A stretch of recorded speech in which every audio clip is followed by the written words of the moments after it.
Good morning and welcome to this very special webinar or workshop on the relevance of India-US defense relations in the Indo-Pacific.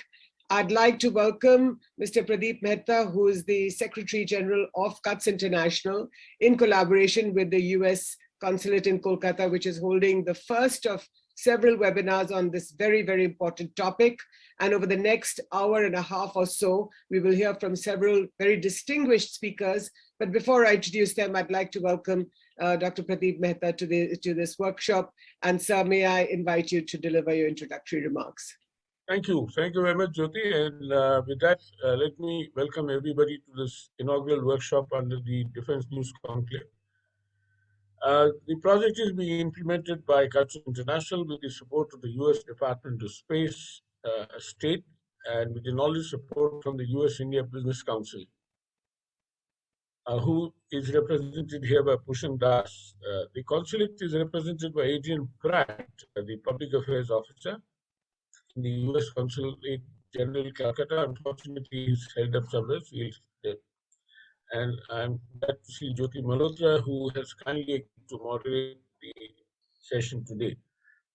A warm welcome also to our distinguished panelists, Sanjay Baru, Commodore Sujit Samadda, and Indraneel Banerjee, all of whom are eminent strategic experts with decades of experience thinking and writing about the Indo-Pacific and maritime issues, among others. As we are all aware, with the global pivot to the Indo-Pacific in the past few years, the focus on the region has gained new momentum. Parallelly, over the years, the strategic engagement between India and the US has been on an upwards trajectory. In fact, like two lovebirds, more or less. This is a statement which came out from the US President the other day. It is not without reason that Secretary Blinken, in his visit to New Delhi last year, termed ties with India as one of the most consequential relationships we have with any country on earth. And as I said, just the other day, the President Joe Biden was even a step ahead. Having said that, in the same vein, our India's External Affairs Minister Jaishankar observed in his opening remarks at the 2x2 dialogue that the US-India relationship has grown well beyond its bilateral scope.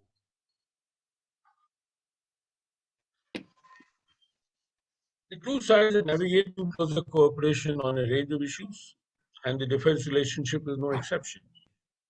The nuclear deal, with which Sanjay Baru was closely involved as when he was the media advisor to Dr. Manmohan Singh at that time. India's designation as a major defense partner of the US and strategic convergence in the Indo-Pacific region have taken the defense relationship to new heights. Through this project, we aim at creating awareness about the importance of US-India defense relations, which is voiced by Jyoti in her opening remarks, particularly in the context of contemporary developments in the Indo-Pacific and among our media community. Now, when I say contemporary developments in the Indo-Pacific, this last meeting, which was held in Tokyo, has led to a lot of ripples. And China is trying its own method of reaching out to the community in the region. Now, what we envisage, this is the first of the series of the workshop. It will cover the entire gamut of India-US bilateral defense and strategic relations. The purpose is to act as a capacity-building initiative for young media professionals, and we're going to reach out to the vernacular media as well over time, when we will be using Indian languages. And to facilitate a meaningful dialogue to understand how media stakeholders are thinking about defense-related issues. The participants today are primarily media professionals from diverse backgrounds. As Jyoti was announced, we have about 77 registered participants. Now, give and take 25, so we expect at least 50 to be there inside the hall, the virtual hall. Our objective is to ensure that participants have a more informed, better informed view of important defense and strategic matters after attending these sessions, and realize that India-US relationship can be a pillar of stability in an increasingly unsteady and uncertain world, which, as we all know, is now witnessed by the ongoing, never-ending Russia-Ukraine conflict. Just to conclude, I once again welcome everybody in this inaugural workshop and thank the State Department and the Calcutta Consulate and USIBC for their continuous support. And most importantly, I'm very happy to welcome our distinguished set of panelists, and particularly Sanjay Baru, who is also on the board of our Washington DC Center. Looking forward to a productive session, and thank you, Jyoti. Over to you. Thank you so much, Mr. Mehta.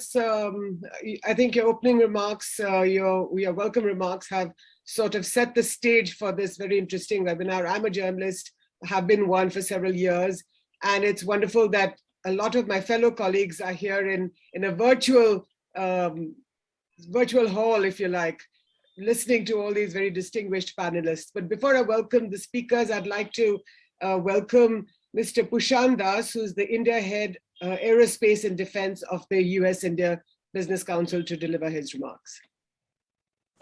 Thank you so much, Jyoti. A pleasure to be here. It's a pleasure to be partnering with CUTS and, of course, the US Consulate in Kolkata on this capacity building initiative. I am not going to pontificate on US-India defense relations too much. I'm looking forward to listening to the panel and reading the outcomes later on. But the whole idea why we did this with CUTS was to promote a meaningful conversation on the US-India defense relationship, and of course, create more informed opinions in the media and beyond it through this initiative. And I know there are a series of workshops through which we plan to achieve that. And I look forward to listening to the deliberations today and the follow-on conference, which is supposed to happen sometime in November. But on behalf of USIBC, welcome to everyone. And I look forward to a fruitful engagement and hope you all participate through the series in the year. Thanks, Jyoti, and over to you. Look forward to the discussions. Thanks so much, Prashant. I believe Mr. Adrian Pratt, who is the director of the American Center and the Public Affairs Officer of the US Consulate in Kolkata, isn't here yet. He's running a couple of minutes late. So we will start without further ado. But at the risk of promoting myself, may I just say that I've just interviewed Atul Keshav, who's the president of the USIBC, the US India Business Council. So those of you who want to watch the interview on the Prince YouTube channel, please go ahead and do so. It'll also help me promote this interview. So that would be wonderful. But let me introduce very briefly the three very distinguished panelists that we have here today.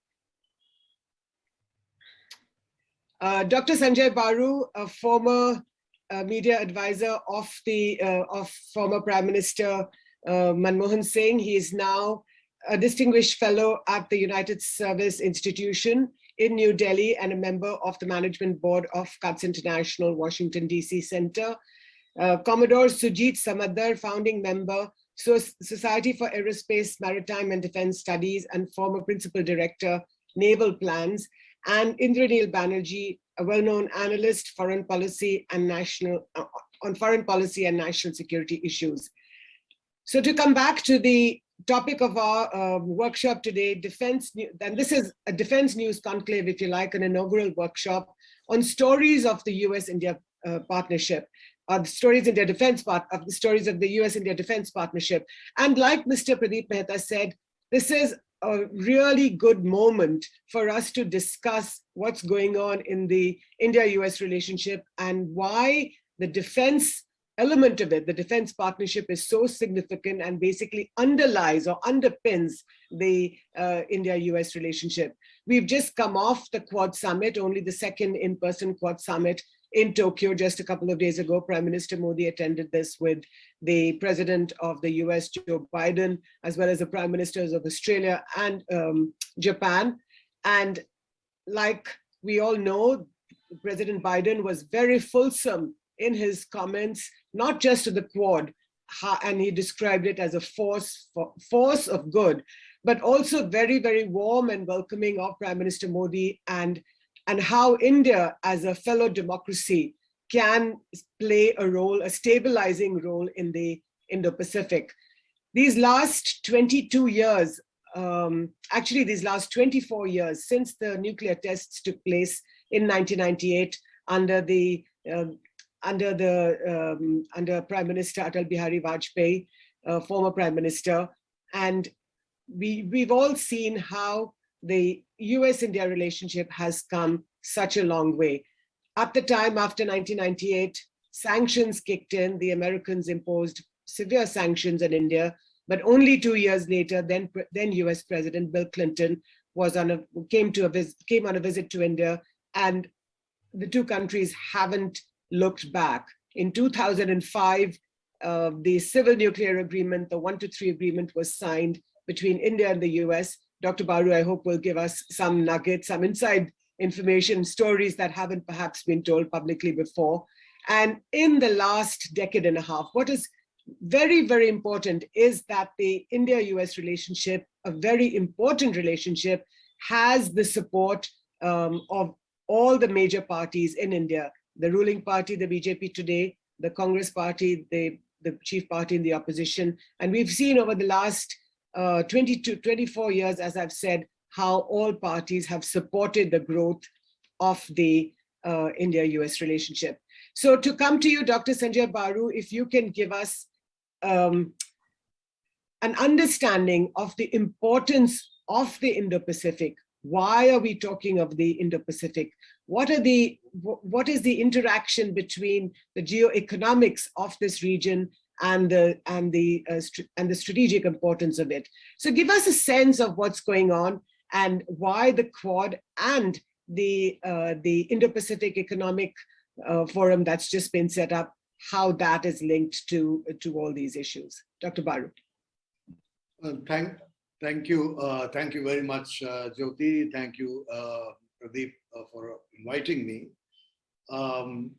If you don't mind, let me spend a few minutes speaking about the defense relationship before I focus on the current context of the Indo-Pacific. I would like to make two substantial points which are often not recognized in our conversations on what we call the Indo-US defense relationship or defense cooperation. Since you asked for a nugget, let me begin with the nugget. There was once a delegation of US senators and congressmen who called on Dr. Manmohan Singh. And at the end of the meeting, one of them said to him, "So, Prime Minister, it's going to be 126 for 123. And everybody laughed. And the reference was, of course, to the fact that the US wanted to sell 126 F-16 or F-14, Sujit can correct me on the number, jets to India in exchange for their support for the 123 agreement. So right from the beginning, don't forget, Jyoti, you will remember very well that Condoleezza Rice's visit to India in 2005 preceded the beginning of the conversations of the nuclear deal, when the defense cooperation agreement was signed and Ranab Mukherjee went to Washington and met Donald Rumsfeld. So the defense cooperation agreement preceded the nuclear conversation. So the relationship between selling defense equipment to India and strategic cooperation with India was there from day one. And we often forget this, that the so-called defense cooperation is about business and defense. The entire effort has been to increase American share in India's defense purchases, because till 2000, the US was hardly in this business. Almost all our purchases were from Russia, France, Israel, and other European countries. When India joined the WTO in 1991, we see from the data that there was a sharp increase in that decade, thanks to India's opening up, in the trade deficit that India enjoyed vis-a-vis the US. Suddenly the US found that India was selling more to them than they were able to sell to us. And this kind of was counterintuitive. We thought WTO and trade liberalization and opening up the Indian economy would help US sell more to India, but actually it ended up with India selling more to the US. So I think around the turn of the century, the US identified defense sales as an important component that would reduce the trade deficit between India and the US. And the entire effort over the last 20 years has been to sell more to India. So so-called, BECA, COMCOSA, all these various things are essentially US government or congressional laws that enable American companies to do business with designated countries. Because the entire business is in the private sector, right? Whether it's Boeing or Lockheed Martin or Pratt Whitney, unlike in the case of Russia or the Soviet Union, the defense sector is in the private sector, but the private sector cannot do business with countries unless government gives them permission. So all these various agreements are essential. So let me make the first point I'm making is this is a business relationship. It is a business relationship that is in the garb of a strategic partnership. I think it's very, very important for Indians to understand, because right now we are under pressure to buy less from Russia, buy more from the US. They're all in the same business, France or Sweden or Israel, and we want to also be in the same business. That brings me to the second point, which is that the government of India has fundamentally changed its defense equipment manufacturing acquisitions policy by enunciating the Atmanirbharta Make in India program. If you see the speeches of Defense Minister Rajnath Singh when he was in Washington recently, or Prime Minister Narendra Modi's recent speeches, what are they saying? They're asking American companies to come and manufacture in India. I'm right now sitting in Hyderabad, which is a good example of a place where, in fact, American companies are manufacturing in India. Lockheed Martin has a base here, Boeing has a base here. So there's some manufacturing going on. But what we seek is more American investment in building India's domestic manufacturing capability so that we become a major defense producer. But when we become a major defense producer, we will not be a major defense importer. So this import relationship will actually decline with time. So I think these are the two background points I wanted to make, since this whole series is about conveying to the Indian people this nature of this. It's a business relationship. Do not confuse it with strategic partnership. Now that brings us to the Indo-Pacific. Now, I have been concerned that so much of US focus has been only on the Indo-Pacific, not enough on South Asia, because India has two problems. It has a problem called Pakistan and a problem called China. And Pakistan doesn't figure in the Indo-Pacific.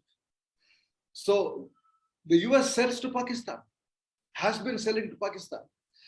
So my question, is if it is not just a defense business relationship, if it's a strategic partnership, then why only focus on the Indo-Pacific? Why not look at a wider gamut of relationships? After all, the US recently walked out of Afghanistan without telling us. And that has huge security implications for India. So I do think that a conversation that the Cuts is beginning and all of you are beginning should engage in these issues, whether the strategic relationship between India and the US is a much wider canvas that addresses all our security concerns, or only focused on China. Because Indo-Pacific is not only about China. Finally, to come to your question, Jyoti, about the recent Quad meeting, etc. Quad took birth in December 2004 when a tsunami hit the Indian Ocean region, and India, Sri Lanka, India, United States, Indonesia, we all cooperated in dealing with that tsunami, and found HADR, humanitarian and disaster relief, as an extremely useful way in which to cooperate. Quad continues to focus on some of these issues, whether it's COVID or other regional security issues. IPEF is a pie in the sky, as I have repeatedly said. We have to wait and watch what it is. It is not a trade relationship. It's not about trade. What it is about is not yet very clear. I think, as somebody recently said, it follows the Hindu philosophy of neti, neti, neti. We know what it is not. We still do not know what it is, so therefore it's premature to talk about IPF. So let me stop here, because I think you have a round two where I can pick up some of the issues that those who are more au fait with these points, maybe I've overstated my case, but I will end by saying that let us not confuse between a business and a trading relationship and a strategic relationship. Thank you. Thank you so much, Dr. Baru. As expected, it's full Paisa Vasool listening to you, because I think the perspective in which you put the Indo-US relationship and the fact that you talk about how there is a garb of a strategic framework to what is purely an economic, or not just purely an economic question, but I think some questions will come to you in round two, and I have several of those. But may I now invite Commodore Sujit Samadar, the founding member for the Society of Aerospace, Maritime and Defense Studies, to deliver your remarks. Good morning, everybody, and thank you very much for the opportunity of sharing some views. Maybe some of it might be a little contrarian, but I will stick my neck out and say what I have in mind, because I think this is an opportunity not to be missed. So thank you again for this little presentation. So what I'm going to do is I'm not going to belabor too much on the importance of the Indo-Pacific. That's already embedded in everybody's mind. We know that it is 65% of world GDP, 63% of global population, 50% of global trade, blah, blah, blah, blah, blah. So all that is significantly important as long as everything is freedom of navigation and overflight goes on, access to commodities, markets and minerals are available to all at market driven sort of mechanisms and not, commanded by one country or the other. I think where we need to also see is what's going to happen to this world in another 25 years from now. And there are lots of studies which have been done on it. There's stuff on global warming, climate change and all, which is again familiar to all of you. But there are 2 or 3 things that I want to touch upon. One, the population is going to be about 9 billion people. Our annual consumption of material is going to grow up from 79 gigatons to 167 gigatons by 2060. Energy will cross to 24 gigatons.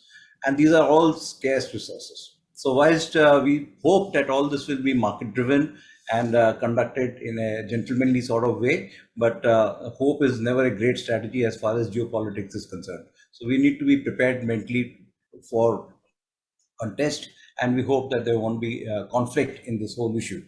Now, for many years, the Indian Ocean was actually the soft underbelly of the Chinese. In 1962, whilst the other 2 services might say they were not quite potent, but the Indian Navy was already operating an Indian aircraft carrier. We had 2 huge cruisers, we had several destroyers, and we had a highly reckonable force in the Indian Ocean region in 1962. But today in 2022, the equation has dramatically changed.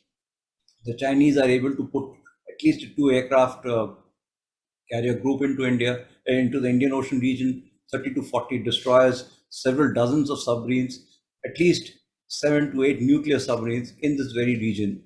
And this total force of the Chinese deployments, after allowing for their strategies of anti-access and anti-denial to protect the Pacific coast, is not equal to what the Quad can put. The Quad is significantly weaker to just a fraction of the Indian of the PLA Navy in 2026. That's 4 years from now. So this is extremely significant. So of course, they also have huge capacities in building ships. I mean, they can make some numbers are phenomenal. They made 12 nuclear submarines in 15 years. They make 6 destroyers a year. We made 6 destroyers in 20 years, maybe. So these are numbers that that should alert us to how the geopolitics of this region are changing. Add to that the huge amount. Yesterday I was in a space conference as a subject that I follow intimately. The Chinese capabilities in space is no longer near peer. They're far ahead of the US in terms of certain capabilities, particularly in position navigation and timing systems, in terms of being able to disrupt space-based ISR and all of that. So now what I'm coming to is that, whilst the Chinese may be doing whatever they're doing, but in the long term, we will see the Indian Ocean region, for the factors that I mentioned, quite crowded with a lot of force deployments from across different countries, and quite distant from their home ports and bases. So in the next, in this section, I want to put together 1 or 2 ideas and then carry forward these ideas into the next opportunity that we get. So when you look at these deployments here, we have to understand that there's no place to provide recreation, replenishment, repair and refit of these maritime forces between Bahrain and Singapore, at the very least, if not right up to Yokosuka. So one of the proposals that I had just published a couple of days ago was to look at a Quad initiative to locate a facility in India as per the Quad 1 summit declarations in terms of technology and and financial collaboration, and under the IPEF, to set up a facility in India where port plus navies and maritime forces can be repaired, refitted, replenished, and recreation facilities provided to the sailors. This is a long-term investment. You know, when the chips come down, there are going to be ships which will be damaged. There will be people who will die. There will be requirements of replenishment of fuel, munitions, etc. And at that time, when that is happening, it's too late to start thinking of all these things. So there's the first recommendation that I have, that for Indo-Defense cooperation, such a facility should be begin to be thought of. It's not going to be easy to make. Locating it on the Arabian seaboard, Western seaboard would be the best option. We have a shipyard there. It needs to be ramped up, and that can be done. But in my view, such a facility is going to be required so that an aircraft carrier can be docked there for repairs, replenishment, and all those other things I spoke about.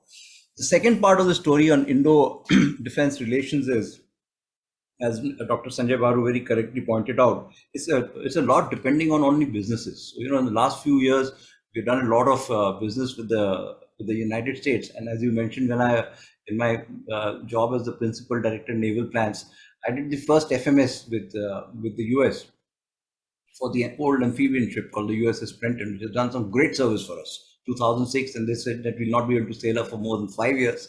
We are now sailed her for 16, and she's doing good. So that was the first deal which was done under the foreign military sales route. And since then, we have seen a flood of, let's say, acquisitions: the Apaches, the Chinook, the C-17, the C-130, the P-8Is. From there, the M777 howitzer, which is doing some great service in Ukraine. So there has been a lot of this. But finally, where we'll have to go to is a much larger agenda, and not just about ectopic sales and sort of ephemeral collaboration to make something here and there, but a larger game. So in that larger game, two areas that seem to be missed out, and I'm going to stick my neck to say out, is, you know, just like what's happened in Australia, where there's been a clear shift from conventional submarines to nuclear submarines, including dumping the French for the deal, which did not sort of gain too much favor with the French after they sunk $80 billion into the project, and they actually collaborated on a nuclear program in Australia. Our nuclear submarine program is still very much hinged on Russian and Indian sort of designs, but everybody knows the US nuclear submarine capability is very good, and this is something that we should explore. I'm talking about SSNs, not ballistic missile and all those nasty stuff. So that's one. The second area is clearly the aircraft carrier. Nobody's got more experience in building aircraft carriers than the US have got. We have just built our first one. It has taken us 18 years to make that.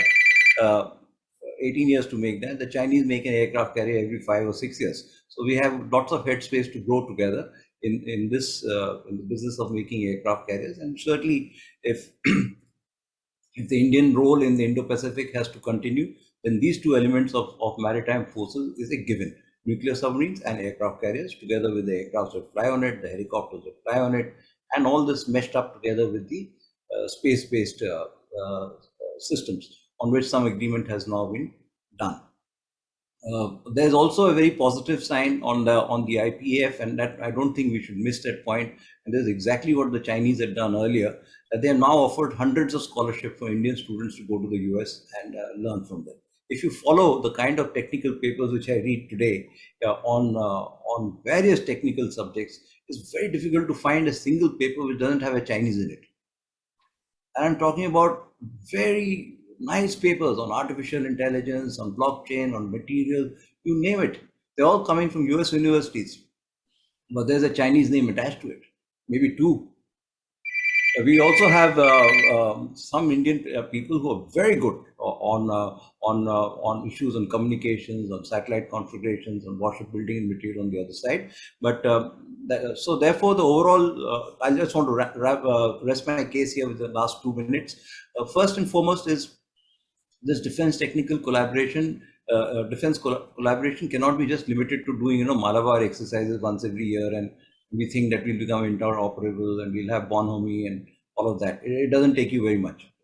far. I've done these exercises. We wave at each other, do a couple of routine exercises, do some complex exercises, but it's only up to a certain level. But real collaboration comes in hardware exchanges, and that's where both sides of the nation must share hardware. Indian stuff must go into US ships. US stuff can come into Indian ships, and that's exactly what Dr. Baru had said, and what Prime Minister Modi had said: "Make in India for the world." Unfortunately, that the "for the world" part got missed out when he spoke about it in the first time from the Red Fort. It was "Make in India for the world." From submarines to satellite, that "Make in India for the world," that sort of thing. If you hear it closely. So this is the first part. The second part, when I have a chance to intervene, I would like to bring in other issues where India defense collaboration is not only a purely military sort of thing, but it has to address a much larger canvas which spans across mankind's interests, not just the narrow geopolitical stuff that we are talking about. If there's an opportunity, I'll spend some time on that to talk about what are those other issues on which we can genuinely be the force for good, as has been expounded, rather than being this muscular chap trying to bash up everybody who's entering the Indian Ocean region. There are many good things that such collaborations can achieve, and I don't think we should forget that. That I will leave it for the second intervention, if that's possible, as per your schedule. So I rest my case here. Thank you very much. Thank you so much, Commodore Samadar. I think those are fascinating opening remarks. And yes, we will wait for your subsequent comments in round 2.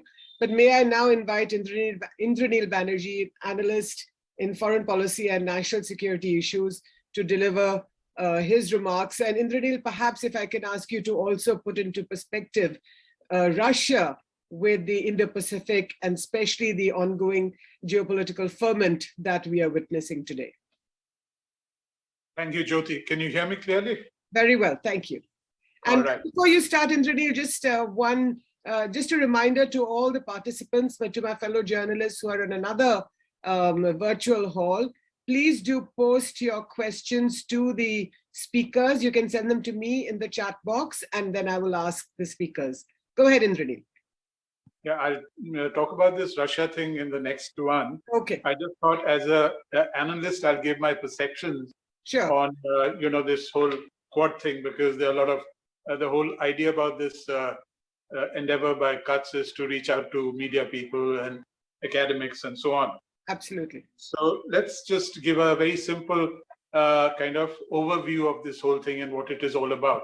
From an analyst perspective, I'm not privy to any special privileged information, nor am I connected with any of the officials who constitute policy. So looking at it from an analyst point of view, what is it?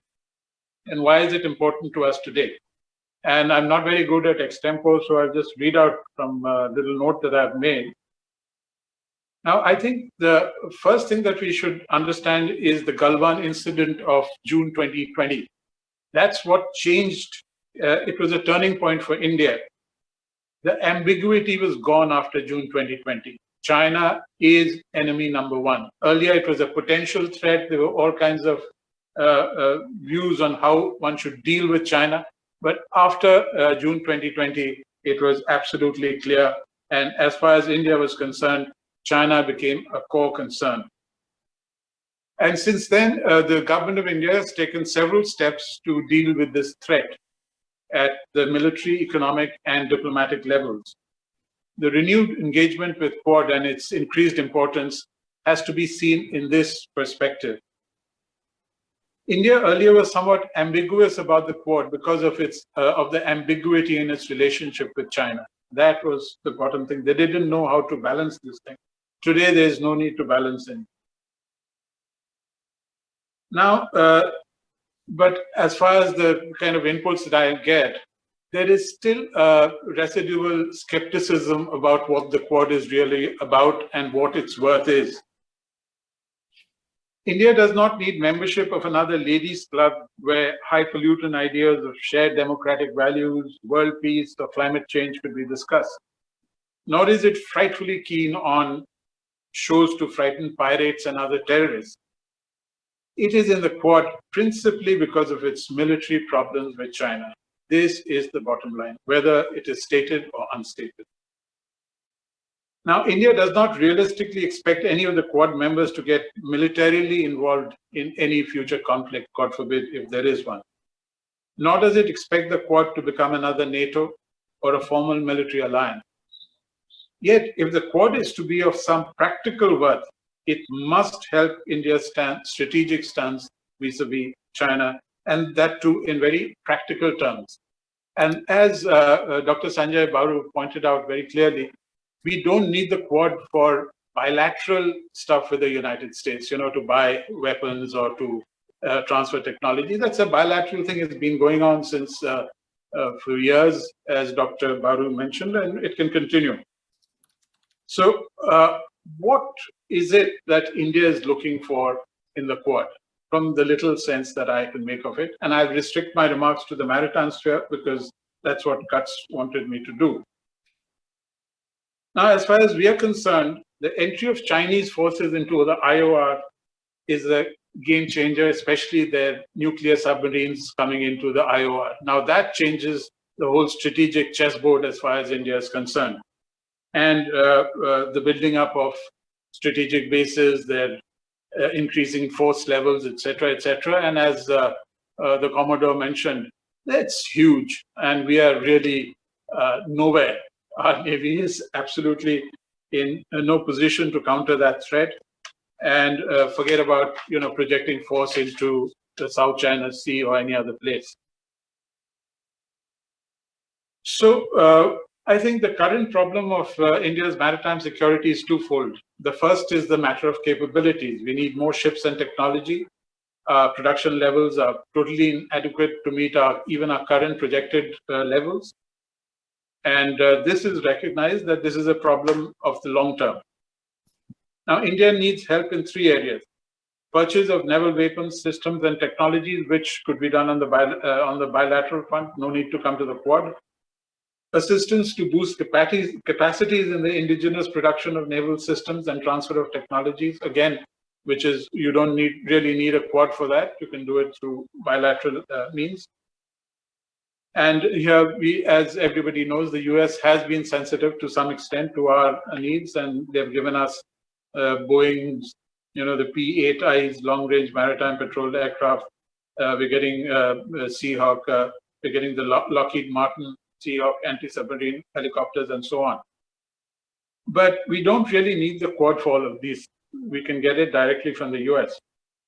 So what do we really need? We need practical help, say, like, if there is hostilities with China, will we get practical help to track, target, and destroy Chinese weapons platforms, air assets, and bases? That, in my view, is where the real utility of the Quad could come in. And it is practical, it is possible. And this is something which the Chinese fear. They don't fear highfalutin talk. They are not bothered. But when like in this Tokyo summit, the Americans came up with this idea about, they said that let's have a Indo-Pacific partnership for maritime domain awareness. Now that was a practical thing. And yesterday, or day before yesterday, the Chinese government said, okay, we're going to stop, fishing in the North IOR. So you can see that there was a direct response to some practical measure announced by the Quad. Now that is the kind of stuff that we really need. I don't know how many minutes I've spoken, but I think that unless we can get practical stuff, practical mechanisms into this Quad thing, it's going to be of limited value. And frankly, in India, while we are, of course, there's some diplomatic value also in having such a formation, from the strategic point of view, it's going to be of low-level importance. Thank you. Thank you, Indranil. Fascinating remarks, with one exception, that your usage of the phrase ladies club, which I completely disagree with, because first of all, it's not just sexist, it's also pejorative. So I'm going to ask the... My apologies. I'm glad you're making a public apology, because let's say that some of the strongest people in India have been women and continue and are women today, including your wonderful moderator, may I ask, but let's move on from here. I'm also happy to welcome Adrian Pratt. He's joined us. Adrian is the director of the American Center and the Public Affairs Officer of the US Consulate in Kolkata. Adrian, could you put on your video, please? Okay. Sandra, is Adrian here? I was just informed on my chat box that he's here. He's not.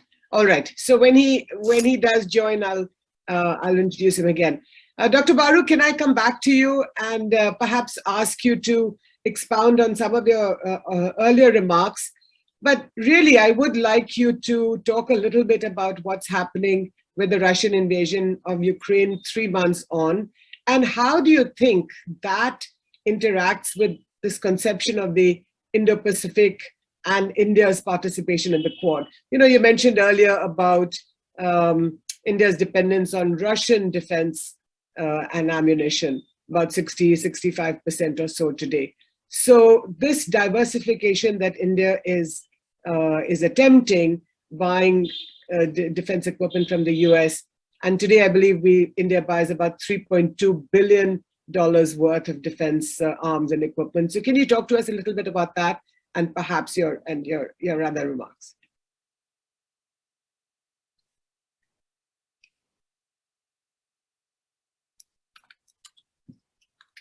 Can't hear. Sorry. I think the real issue today, first of all, let me say that I enjoyed listening to both my co-panelists and share with them many of their perspectives. But let me, in response to your question, say that from whatever I understand from the statements of the Indian Minister of Defense and the Prime Minister, we are today in a fundamentally new business as far as India is concerned, where we are saying make in India, manufacture in India, make in India and make for the world is the government's policy with respect to defense equipment. So it's not just about reducing, imports from Russia and increasing imports from America. That's no longer the game. Right. The game is who will come and manufacture in India. This is my understanding of the various statements of the government. Right?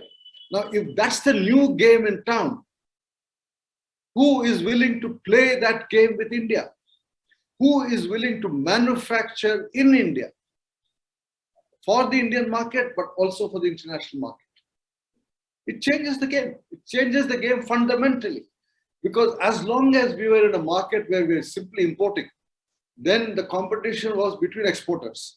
So from, as I mentioned, if you look at the numbers, from 2000 onwards, and particularly after the 2005 India-US Defense Cooperation Agreement, there was a sharp increase in sales of defense equipment from the United States to India, and a decline in the purchases from Russia.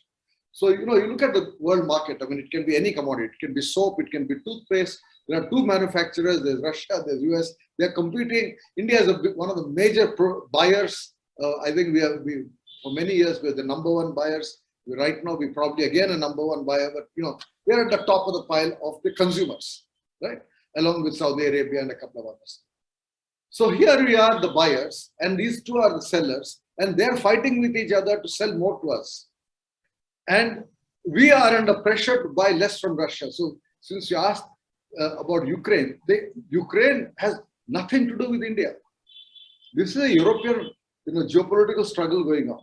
But the Ukraine war has been used to impose sanctions that affect India, because the effort is to use the Ukraine war and generate anti-Russian sentiment so that there is greater willingness in India to buy from Western countries and less from Russia.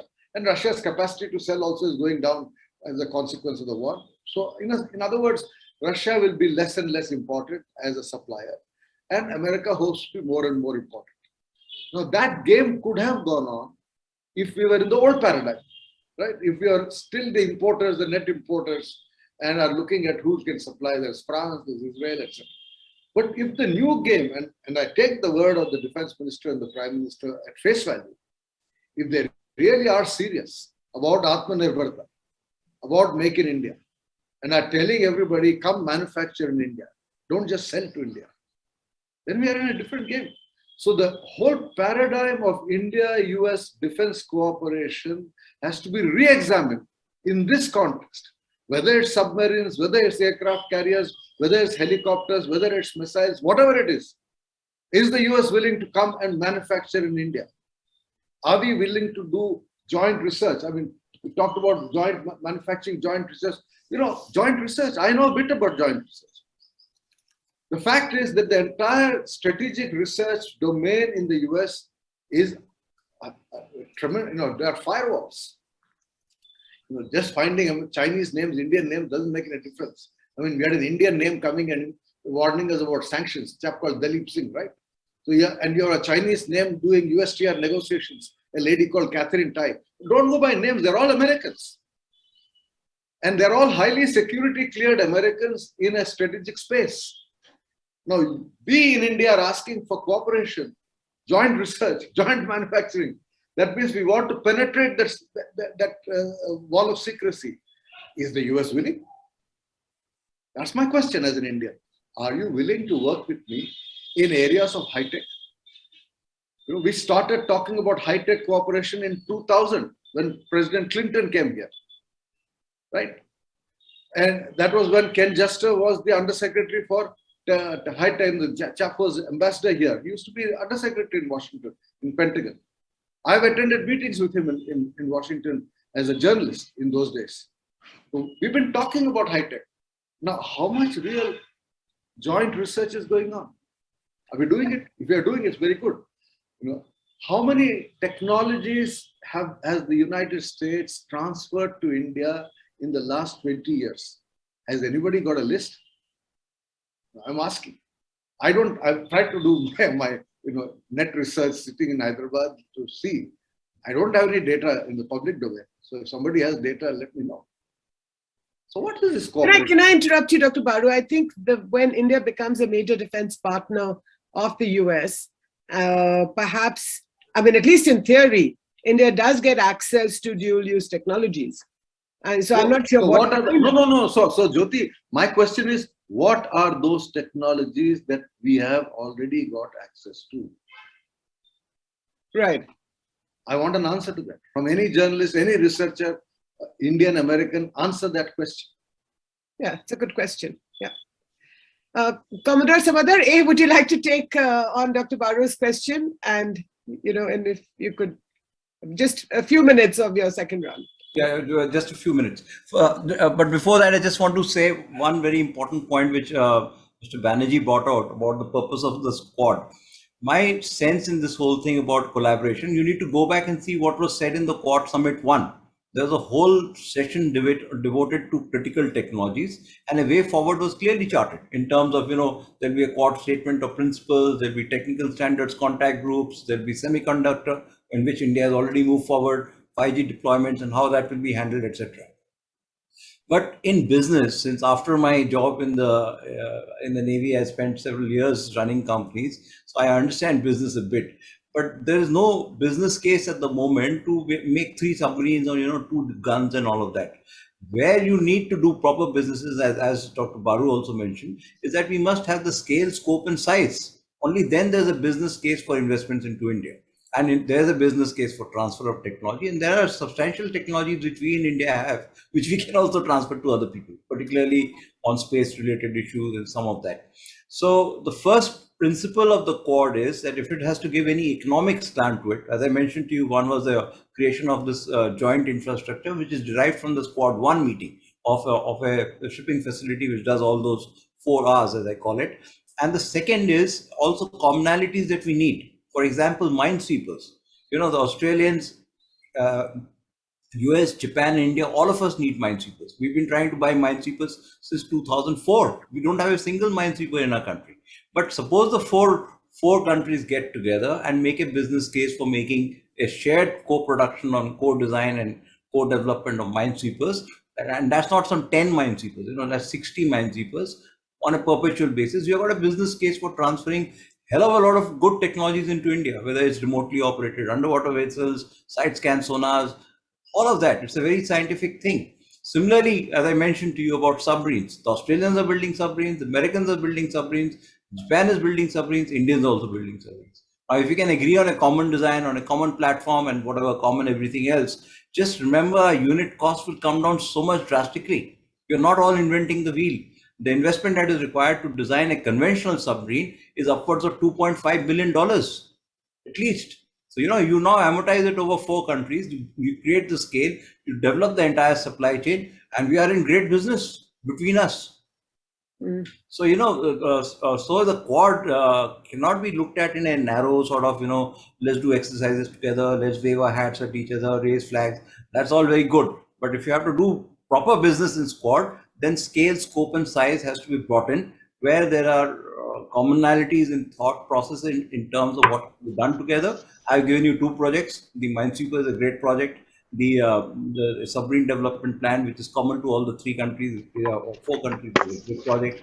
And I may also stick my neck out and say there's a hell of a lot we can do in space, including and we saw some great done work which has already been collaborated between the 2 countries on space on space collaboration, and we are a recognizable space force. We have great technologies in space, and we have some of the smartest startups in space today. That's also part of overall defense collaboration, because it percolates onto benefits which is larger than the defense ecosystem. Space is no longer a defense thing. It can impact commodities trading. It can impact insurance. It can impact freight. It can impact the entire global energy structure by using space technologies. That is a strength that Quad can bring in. All this sort of stuff that we are doing is, very minor, but demand aggregation, pipeline production models, long-term supply chains, shared development costs, these are the things that we need to work on, where we can aggregate the total businesses of these 4 countries, and let's see who can stop us. They have got strengths. Everybody's got strength. Let's bring it all together. So my last point here is that apart from being this, sort of military sort of thing, the Quad has also a huge amount of role in addressing these challenges that is ahead of mankind today. Climate change, global warming, IW fishing. We got there's no fish left in the South China Sea. We cannot have oysters in Goa anymore because that's polluted. Almost 78,000 tons of Indian tuna is caught illegally. Our sea reefs are gone, our seagrass is gone, the ocean's acidification is taking place.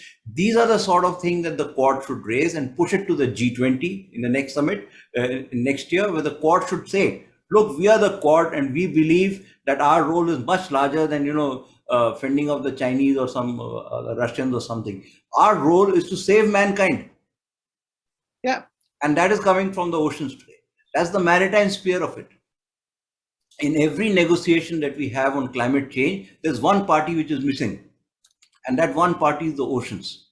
Let Quad be the oceans petitioner to mankind. This is a project that SAMDIS is doing, and I'd really love to involve more people on this. We are drafting a petition on behalf of the oceans to mankind. Right. Stop exploiting us. Stop exploiting the oceans. Be careful with it, because you are seeing the damage that you have created by upsetting ocean streams. So I think the Quad is not just a narrow military sort of security construct. It can be a very, very useful force to save mankind, not just some Chinese and Russians and all that. I would like to see a vision of Quad which is along these lines. I'll be very happy to work on those sort of issues. Sorry if I've been a little passionate on this. No, I think that's great. We all need passion. So, it's not I'm just. Sorry for that, but I'm extremely passionate about oceans and how it is impacting us. And I truly believe from the bottom of my heart that the Quad can make that change. There's no other stronger configuration in the world than the Quad. It's a close thing. We don't want to make it Quad plus 100 and all that. Forget it. Let's just be the Quad and let's work on this. We can do these things. We can be the maintainer of peace. Minesweepers are good. Tomorrow, if our ships are bottled up, who's going to trade with us? There's Right. no minerals. All our hydrocarbons are stuck, and in 3 months, in 3 days, we'll be like Sri Lanka. No fuel, no food grain, no fertilizer, all port shut. So let's try and do these things, and this is what the role of the Quad should be, and this is all there in the Quad 1 summit. Right. Right. And so No, those thank things. you. Thank you for your passion, Commodore. I think it's wonderful to hear these remarks of the Quad, not just as a force for good, but as a force for global good, I think. But may I welcome Adrian Pratt. We've missed you, Adrian. Adrian, as you all know, is the director of the American Center, as well as public affairs officer at the US Consulate in Kolkata, and very much responsible for putting this particular webinar, as well as a series of workshops on the India-US Defense Partnership, the Defense Conclave together. Adrian, would you like to say a few words? Well, first of all, I'd like to apologize profusely for being late. It's been a series of unfortunate events here. My son is joining us here in Kolkata for the first time, and we had a little difficulty at the airport. So immensely sorry that I'm late. Thank you all for being here. I don't know, Jyoti, if this is when you want me to make my remarks, or please do. if Yes, go ahead. Okay, Yeah. Brilliant. Well, as I said, I'm really delighted to be here this morning. I'm so sorry. Yeah. It is an honor for me to speak to all of you this morning as we initiate the series of virtual sessions of one of our key grants projects, titled, as you know, Defense News Conclave, Stories of US-India Defense Partnership. And really, what a great time to tell the key stories of the US-India relationship. This year is indeed a momentous year for the US's relationship with the nation of India, and in fact with the city of Kolkata. The United States and India are celebrating the 75th anniversary of our country's diplomatic relations, and 2022 marks the 230th anniversary of Benjamin Joy being nominated by George Washington as the first US consul to Kolkata in 1792. So we got a busy year of milestones to mark. As the world's oldest democracies, our countries have always have something to learn from each other. Our people-to-people ties are at the heart of our constructive partnership. Although we're based here in Calcutta, our consular district is huge and incredibly diverse, with 5 international borders, and engagement by the US consulate reaches the remotest corners of the region, which includes 11 of the states across East and Northeast India. Our work includes preventing trafficking in persons, promoting women's entrepreneurship, supporting minority rights, promoting US higher education, providing English language and leadership programs for youth, and forging trade, economic, security, and cultural connections in the Indo-Pacific region. The Indo-Pacific region is crucial to US foreign policy objectives. Secretary Blinken, in his remarks on a free and open Indo-Pacific, said, quote, "The Indo-Pacific region will shape the trajectory of the world in the 21st century. It is the fastest growing region on the planet. It accounts for 60% of the world economy and 2/3 of all economic growth over the last 5 years. It is home to more than half the world's people and many of the world's largest economies. The United States recognizes that much of our planet's future will be written in the Indo-Pacific. Our enduring commitment to this region and our collaboration with our allies and partners will help us to achieve a free and open, interconnected, prosperous, resilient, and secure region for all," end quote. And India is our strong ally in the Indo-Pacific. President Biden, launching the Indo-Pacific Economic Framework for Prosperity in Japan last week, has made it clear that, quote, "The future of the 21st century economy is going to be largely written in the Indo-Pacific in our region.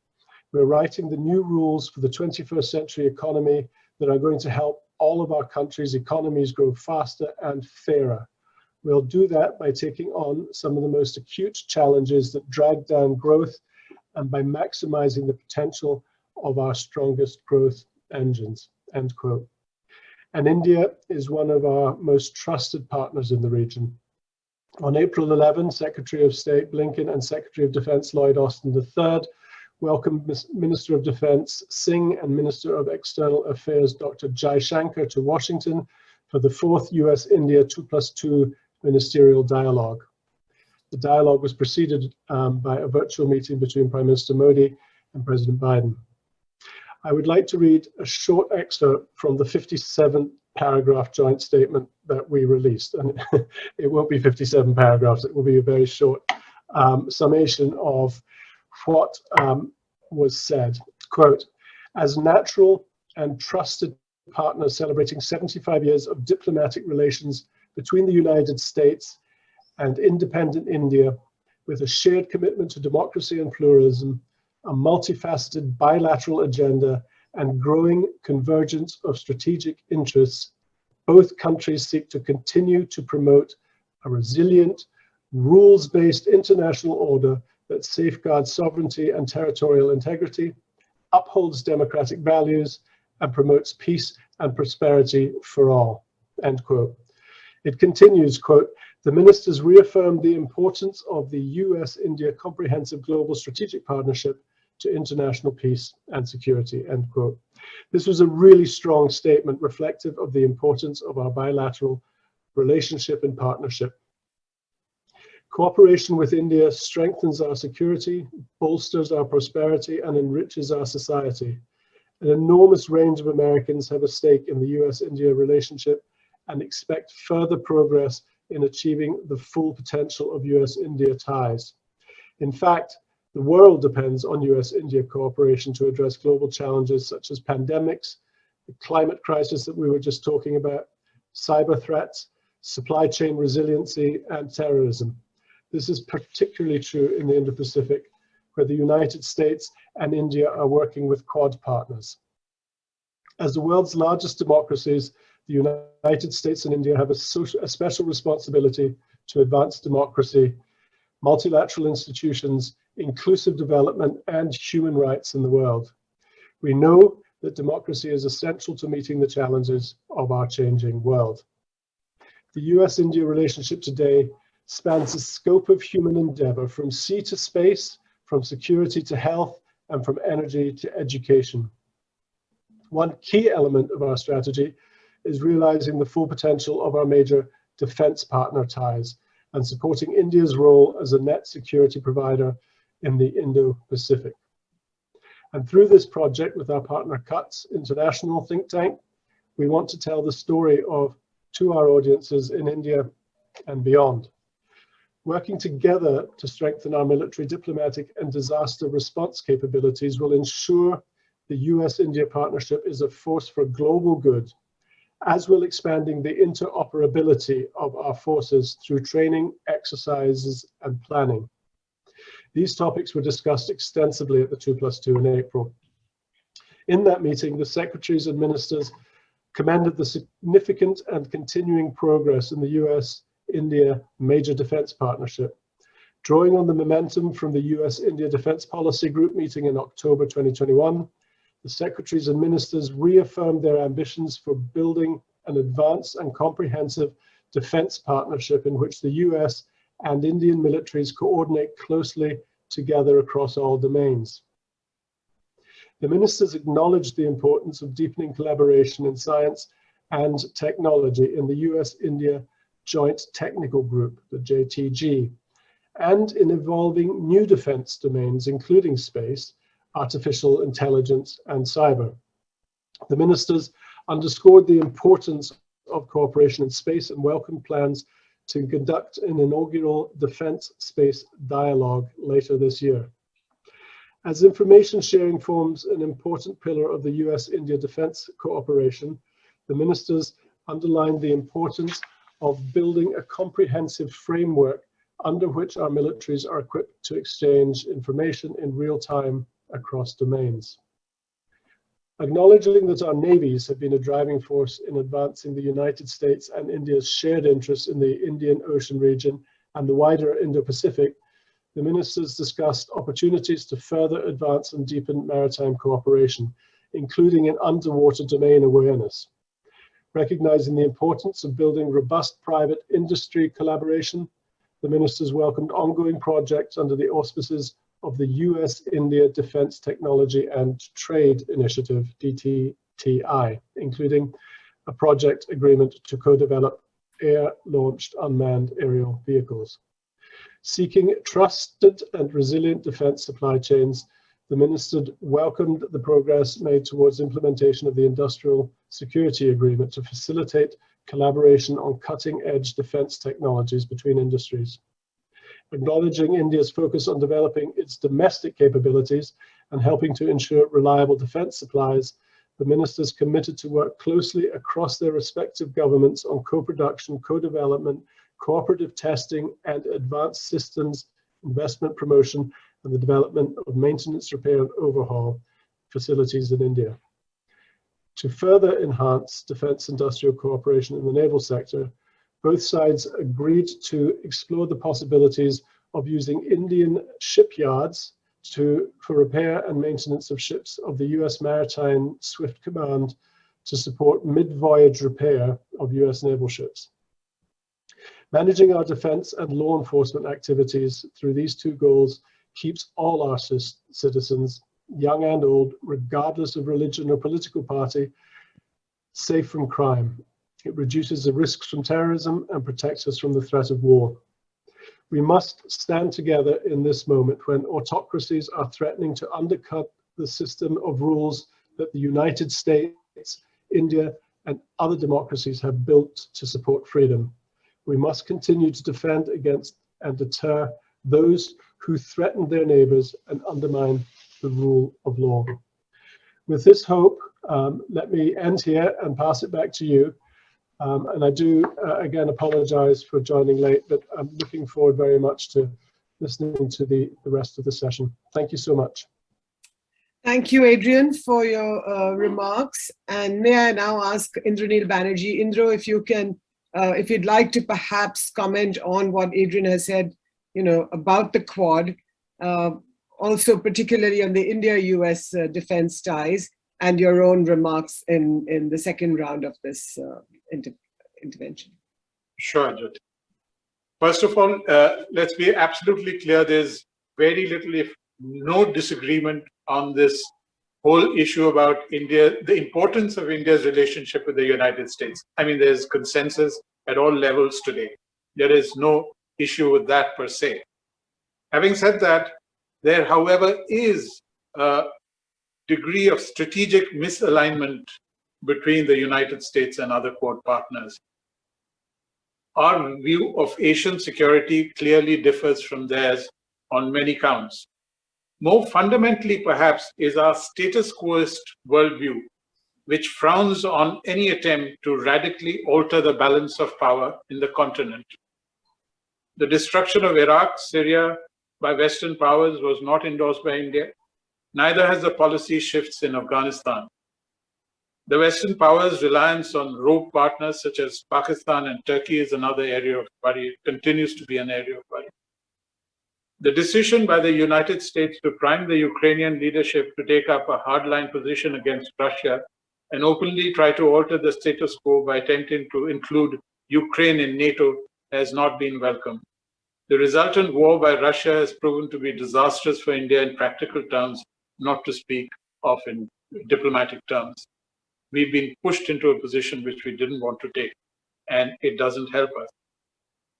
On China, too, there is a degree of ambiguity and a continued economic dependence of a very large order, of a very fundamental order, I might add. The main and perhaps the only area of agreement is China, that it is a threat to Asian and perhaps the global order. So this is the bigger picture, and we cannot run away from it, much as we'd love to. This relationship with the United States is very important, very desirable. We have people-to-people ties, and there's no way that we're going to go back on it. It's terribly important for us as well, and we'd like to take it forward. And the Quad is a great idea, I think. And especially if we can do practical things with it, some of the stuff which the gentleman from the US consulate suggested. And I think on India's part, we need to be much more open. We hold back too much, on whether opening up our ports and this and that. We have such a lot of reservations on this front. But coming back to the Quad, so we should not miss out the larger picture and this problem of disagreements that we continue to have. And perhaps that at one level does, pull back this whole initiative. So at some level within the Indian leadership, there is a degree of skepticism. I'm not aware of what level it is because I'm not privy to these matters. So if it is not going to produce very practical results, the leadership will not expend too much energy on it. For India, it will remain a diplomatic asset of some but limited value as long as its military potential remains unfulfilled. And also, of course, the economic aspect of this military thing. As the Commodore said, we need production facilities and great ideas. Let's manufacture together. I mean, his idea of joint production of minesweepers and submarines is just fantastic, I think. And on the other hand, as long as it doesn't have practical value, China too is not going to be impressed. And as far as India is concerned, the Quad will not be a deterrent, as continued events have proved. However, if the moment some practical suggestions are made, like the one made in this Tokyo summit when they talked about, interdicting dark ships and illegal fishing in the Indian Ocean region, immediately there was a Chinese response. As I mentioned earlier, day before yesterday, the government in China said we are going to, stop this fishing in the North Indian Ocean. Just a few more seconds, please, Indranil. Okay. So China is aware that the Quad has the potential to become a future threat, and that is why it keeps slamming it at every opportunity. And the question, of course, is, will that potential get actualized? And of course, we'd all like it to happen. Thank you.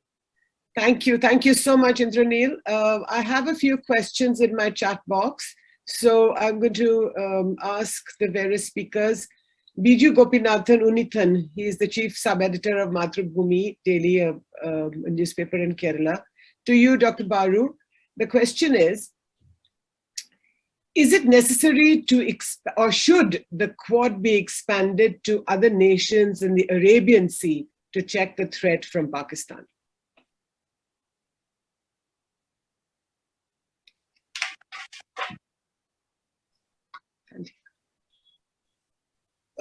If India cannot solve the Pakistan problem on its own, I mean, we have no right to exist as a nation. So we don't need another country to work for and deal with Pakistan. Pakistan is a purely bilateral problem for us. It is entirely possible to solve that problem if there is political will. I worked for a prime minister who tried to solve that problem, and I'm fully aware that the problem is solvable. But it is linked up with domestic politics of both countries. It is not a military issue. It's not a diplomatic issue. So forget Pakistan. Quad is about the Indo-Pacific. It is about dealing with the world's second most powerful country today, a trading superpower, a major nation, that is China. So we in India should have some sense of proportion when we look at what are the challenges we face. Pakistan is not a challenge that requires us to work with everybody else. Okay, thank you. To you, Commodore Samadar. Again, there's the same question, another question from Biju. China is ahead in cordoning off the Quad by expanding its own strategic bases, including in the Arabian Sea. So how far is India capable, and what should be done to address our concerns? Yeah, good. So, first of all, as I said, the Indian Navy was at one time a very powerful force in this region, but today it's the strength for various reasons is at 140 ships. The Chinese are at 450 ships. So that said, our geography gives us a lot of advantages. We have two sort of land-based aircraft carriers in Andaman and Nicobar Islands and in the Lakshadweep, from we can do a lot of launching of operations. But certainly they are worrisome. And today the Indian Navy certainly has a capability of tracking every ship which enters this area. We know that. We have it completely with us. So every time there's a ship or even a fishing vessel which enters the area of concern, they are monitored and tracked. Opening up various bases with of the Chinese in different parts of other oceans in India. I think the Indian Navy also has very good facilities. I think we have 22 ports in the Indian Ocean region with whom we have operational turnaround facilities, where you don't need a visa or government approval to enter. We just go in there and it's just sort of part of that whole system. That's a very major thing that the Navy's done. So by and large, the surveillance capabilities that we have, except the space-based capabilities, which is a big gap for us. And that's where, again, Indo-Defense collaboration, particularly for maritime collaboration, becomes significant. So I think that we have a good enough position today, but by 2047, when India becomes the second largest economy in the world, and we still flow around the way that we are going around, then we have a huge challenge on our hand in 15 years from now. Okay, another question to you, Commodore Samadar. This is from Arjun Iyer. He's a journalism student. What is the likelihood of China entering the Indian Ocean or the Bay of Bengal, particularly? And if that happens, shouldn't India be pursuing denial tactics rather than area dominance? So, as I said, the chances of the Chinese entering the Indian Ocean is already given. They have been here for many years. They have already fished most of us, fish from our areas. They are doing deep sea, sort of, the 90-degree ridge has been fully explored by the Chinese. They have a complete understanding of the underwater domain awareness, which we don't have as much as the Chinese do. So they've been here much longer than we've been in the, let's say, in the South China Sea. That's one. The second thing is, what should be the reason for them to be here? You have to understand that much of their minerals, materials, food, etc., is transiting this area. So in the old days, we used to have convoys, which used to escort our cargoes so that they were not interfered with other let's say, inimical nations.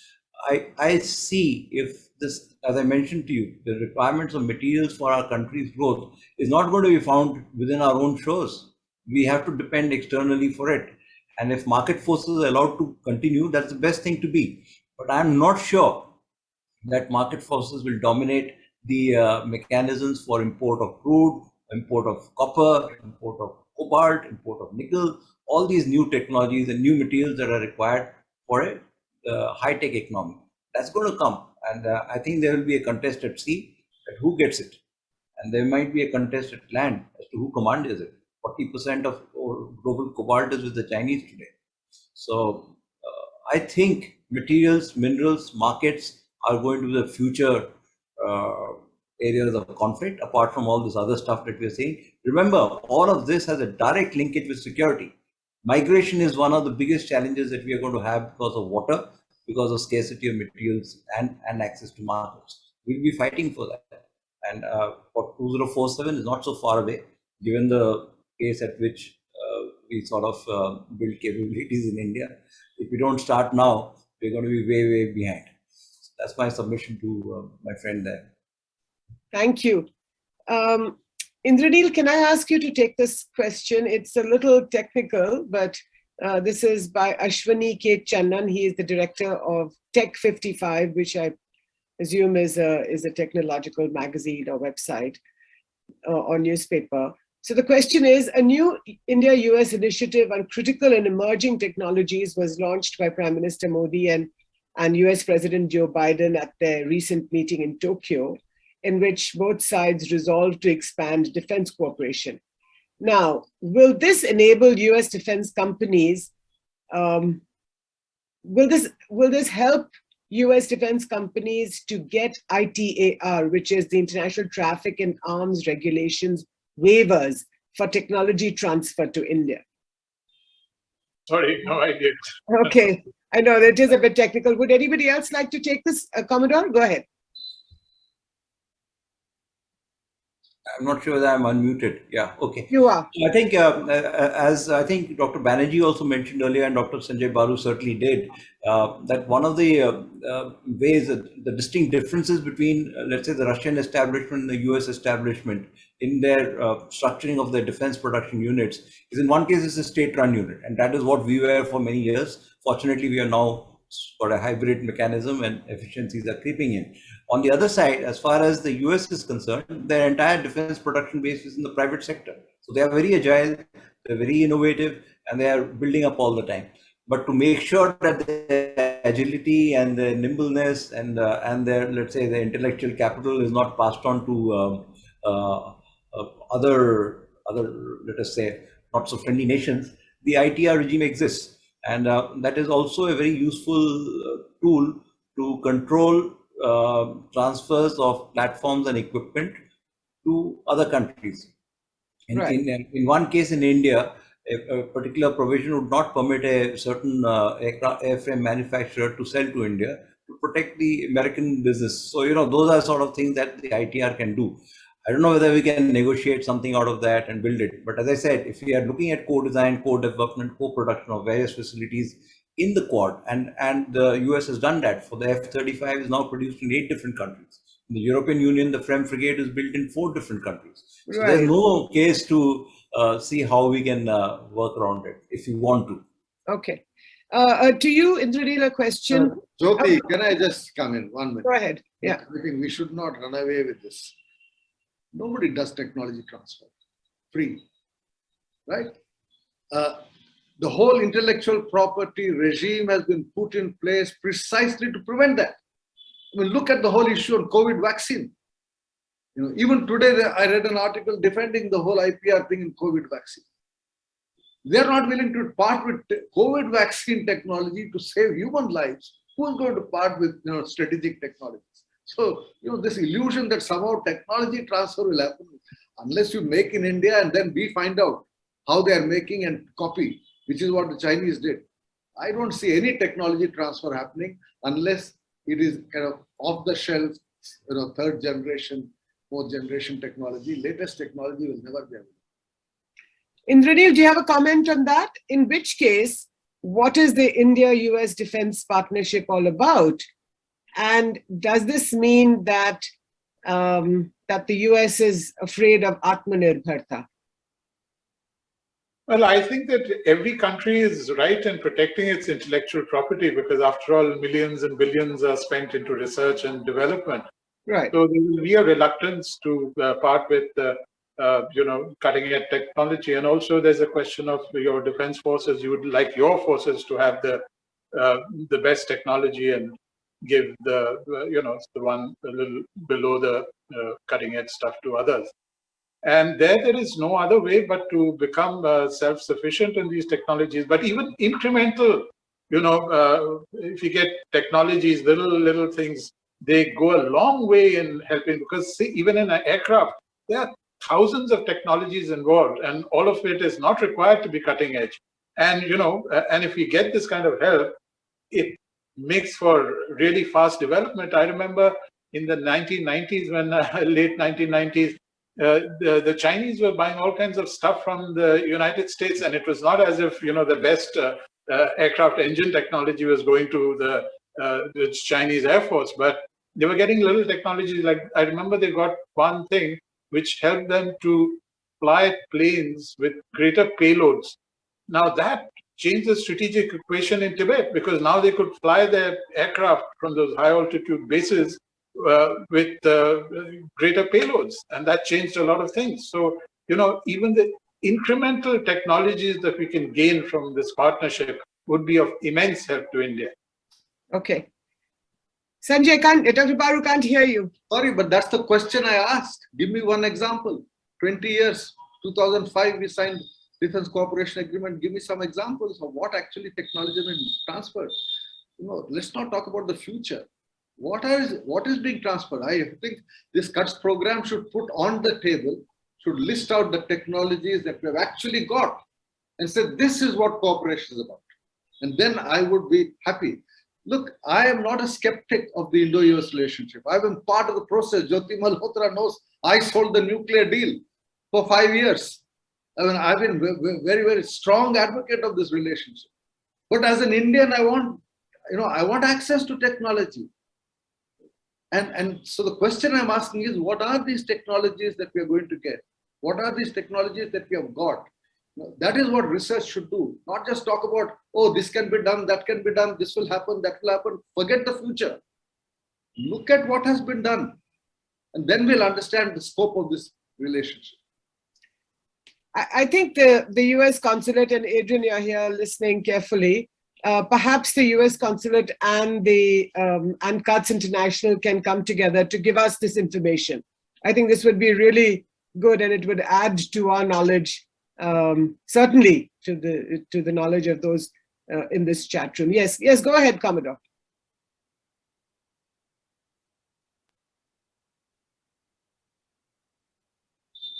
When we talk about technology, we forget the continuum. It starts with science, which is a statement of principles, and from there you move to engineering, from there you move to technology, and then for product. So you cannot get to technology till you have mastered science and engineering, and we have got a long way to go till we get science and engineering in place before we can absorb the technology, and from that technology make the product. Having said that, again, I am not espousing some great cause of US companies in India. There's much more they can do in India, certainly. But some numbers are good. The Boeing has 5,000 engineers in India, and I think that's going wrapped up. Every C-130J that flies in the world has the center wing made in India. Every Apache aircraft that flies in the world has a fuselage which is made in India. Every Chinook that flies in the world has the aft pylon and the ramp made in India. These are not easy stuff to make. They're very complex aerostructures. And I think in the future we'll have a larger number of these systems that will go into it. They are not some easy things to do. Making a fuselage, making the center wing of the C-130J in a Tata facility is not easy, but we are doing that. So there has been a technology transfer, but go along with what Dr. Baru has said. What next? We can't be just making some wings and some pylons and all of that. We need to make the whole platform. And as I said, to make that platform, 3 things are important from a business perspective: size, scope, scale. So if you can offer that, we'll get all of that. But I think, whilst I agree with a lot of this Atmanirbhar requirement, but as I said, we have to be careful how we calibrate our Atmanirbhar realization campaign. It's not a button that you switch on at 1900 and by 0001 you are Atmanirbhar. So Right. in that process, we have to be careful because the way that we are going around is, in my view, not the understanding that our Prime Minister has communicated. This might make us more nirbal than nirbhar, Atmanirbhar.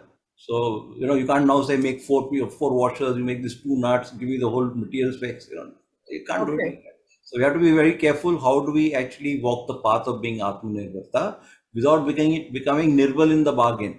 So we have to be a little careful on that. Okay, so 2 last questions. One by Mr. Pradeep Mehta, who's the Secretary General of CUTS International, and I'm going to read that out. It was in the open chat box. Should joint ventures not look at exports as a dimension which can matter? It is, of course, subject to strategic clearances.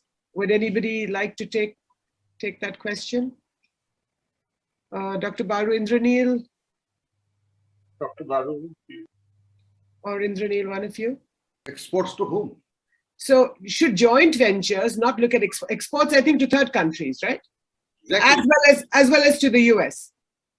Exactly. And the whole US economic program from Trump to Biden has been about creating jobs in the US. And we expect them to transfer jobs to Indians. So is that a fundamental contradiction? Is that... No, but one second, Dr. Baru, 1 second. India wants to create jobs. The US wants to create jobs. Every country wants to create jobs for its own people. So how does a partnership between India and the US, how can it work for both countries? I think that's the point, isn't it? But that's at the core of Atmanirbharta. Sujit is correct that US wants to sell to India. and we want them to manufacture in India.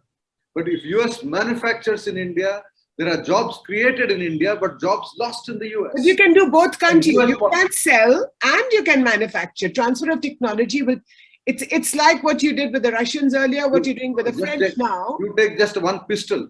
A pistol manufactured in the US creates jobs in the US. A pistol manufactured in India by a US company creates jobs in India. What is the whole problem between China and the US? The fact is that American multinationals transferred jobs out of the US to China and manufactured for the rest of the world market out of China. And that is a jobs crisis in the US, which Donald Trump rode on that. And today President Biden continues to ride on that. They're dedicated to creating jobs in America, which is quite understandable. No, can I just say one thing? Even the statement on the Indo-Pacific Economic Framework says very clearly that this will not hurt jobs in the US. The US is worried about jobs for American workers. We are worried about jobs for Indian workers. So right. What is this? That is precisely the issue I'm raising. No, I think if you don't mind, can I just say this, that when if China is becoming, as Indranil very eloquently described it, as enemy number one for the US, then some of those American industries, both in sensitive and non-sensitive areas, could perhaps be relocated to India. So India must also be open to this diversification and to this relocation. Indranil, you have a point. You have a comment. Yeah, you see, it's very simple. In foreign trade, why do countries do foreign trade? And why does foreign trade increase the overall wealth of countries? That's because if your overall production is increasing, say from 10, you are manufacturing 10 and you're employing 10 people at home. Now you do foreign trade, and instead of making 10 units, you make 20 units. And say the next 20 units are made in another country. Now that doesn't affect the employment in your country. I'm just talking about it in a theoretical framework. Absolutely. Commodore Sujit, you have a comment? Yes, I think, to come back to this joint venture thing, it's very important that a joint venture succeeds when there are three basic things met from a business perspective. You must be in a predictable environment. The whole thing should be credible, and whatever laws are there, it must be stable.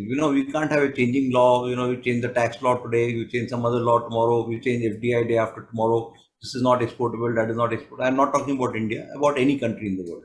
That is the first part. The second part, from a pure business point of view, because you need to do sustainable investments. And to make sustainable investments, the policy environment has to be on these three principles of being predictable, credible, and stable. That's the first point. And as far as what Dr. Banerjee has said and pointed out is very correct. The whole idea is about scale, scope, and size. I mean, if the US is making only 20 F-35s a year, and tomorrow we tell them, look, let's start making 50 F-35s in a year. You give us a FACO here, you do some production there, we do some production here. So this, as Dr. Baru also said, that we need to strike a bargain which is win-win-win. It just cannot be a one-sided bargain. Okay, here it is, and now all jobs in US gone. Okay, here it is, all jobs in the Indian side are gone. There will be some balance in that, and I'm sure we can strike that balance in many of the businesses that we want to enter into. Okay, so one quick last question, and then we'll wrap up.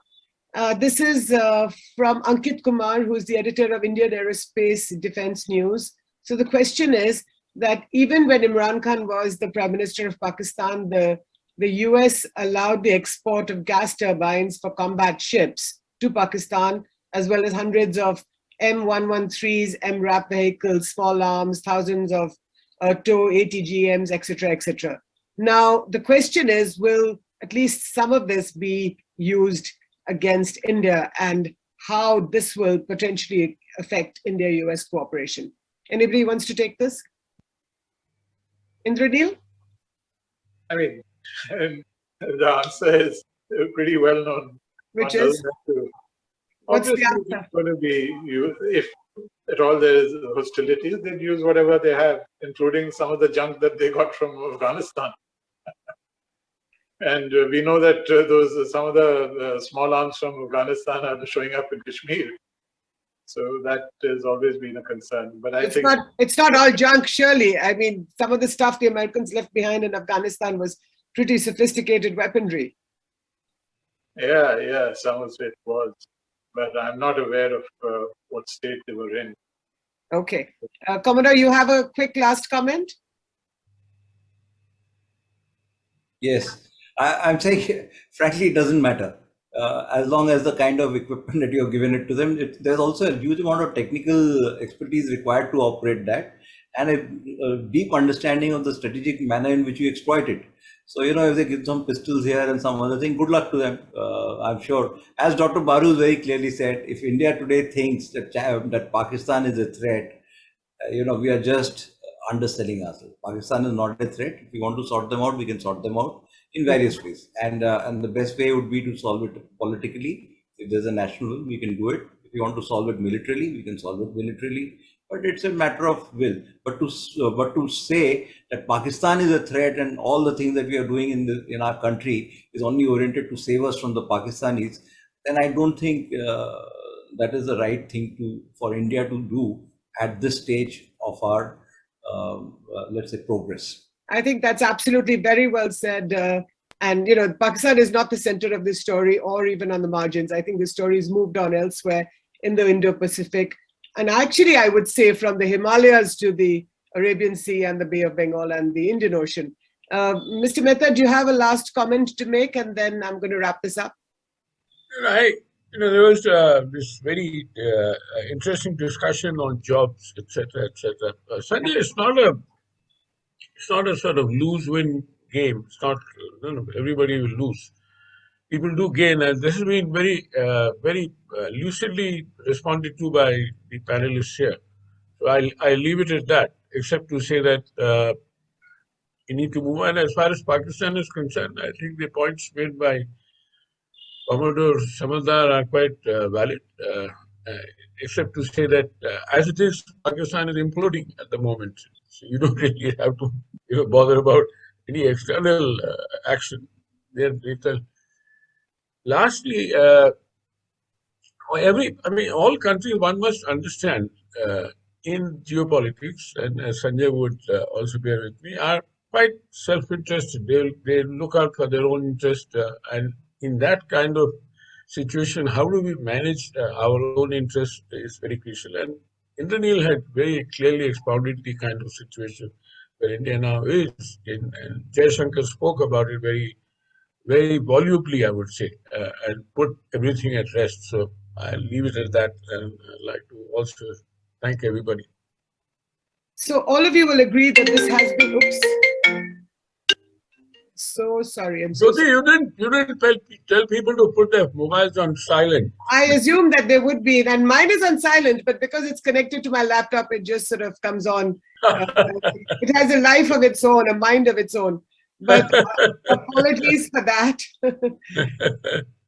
I think we will all agree, ladies and gentlemen, I can't see any other ladies on my screen, but I'm sure there's several of you fellow journalists in the adjacent virtual hall, that this has been a fascinating discussion, an opening workshop and stories of India-US partnership in the defense arena. I think it's been wonderful to have all of you here to talk about not just the highs, but also several questions that we all have. And I would like to thank each of you, Dr. Sanjay Baru, Commodore Sujit Samadar, and Indranil Banerjee, for sharing your perspectives. And I think Dr. Baru, who asks all the right questions, or shall we say all the wrong questions, because he's been on both sides of the divide, both as a journalist and also as a media advisor in the heart of the Manmohan Singh government, where he was very much part of taking the partnership forward between India and the US. Commodore Samadar, you've been, again, in your own way, oh my God. Okay. Commodore Samadar, in your own way, you have contributed immensely to the India-US partnership. And Indranil Banerjee, thank you. I don't know what's wrong with these guys. And Indranil Banerjee, to you for your very sharp and perceptive analysis. Adrian Adrian, to you, thank you so much for joining, albeit a little bit late. And I'd like to thank both you and CUTS International for this interaction, for this webinar, and for the series of workshops. So this is the first of several, and I hope that all of you in the virtual hall, my fellow journalists, and more will join in the workshops to come. So thank you all, and thank you all for, particularly to all my speakers. Thank you again.